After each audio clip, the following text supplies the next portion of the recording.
U.S. President Donald Trump has ordered officials to make plans to declassify documents related to three of the most consequential assassinations in U.S. history: the killings of John F. Kennedy, Robert F. Kennedy, and Martin Luther King Jr.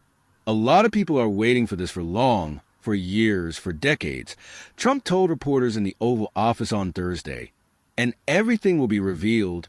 The order directs top administration officials to present a plan to declassify the documents within 15 days. That does not make it certain it will happen, however. President John F. Kennedy was killed in Dallas in 1963. His brother Robert F. Kennedy was assassinated while running for president in California in 1968. Just 2 months after King, America's most famous civil rights leader, was murdered in Memphis, Tennessee. Many of the documents related to the investigations have been released in the years since, although thousands still remain redacted, particularly related to the sprawling JFK investigation. President John F. Kennedy was shot by Lee Harvey Oswald, a Marine veteran who had defected to the Soviet Union and later returned to the United States. A government commission determined that Oswald acted alone.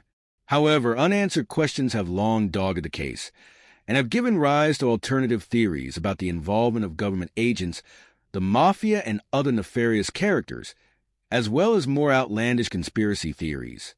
Opinion polls over decades have indicated that most Americans don't believe Oswald was the sole assassin. In 1992, Congress passed a law to release all documents related to the investigation within 25 years. Both Trump in his first term and President Joe Biden released piles of JFK-related documents, but thousands, out of a total of millions, still remain partially or fully secret. Trump promised to declassify all of the files in his first term, but held back on his promise after CIA and FBI officials persuaded him to keep some files secret. Today's executive order states that continued secrecy is not consistent with the public interest.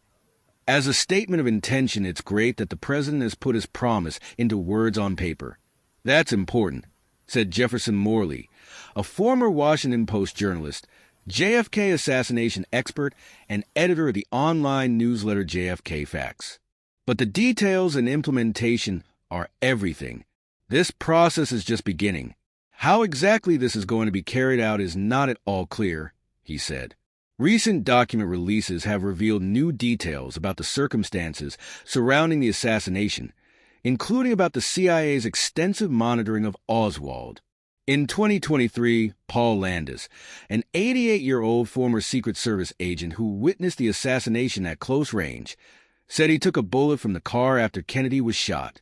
Experts say the detail complicates the official story that a single bullet hit both the president and Texas Governor John Connally, who was riding in the motorcade and survived the shooting.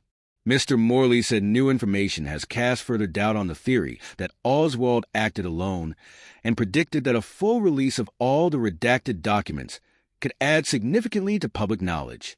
But he said that there may not be a smoking gun, and that CIA and other security officials will push to maintain some level of secrecy.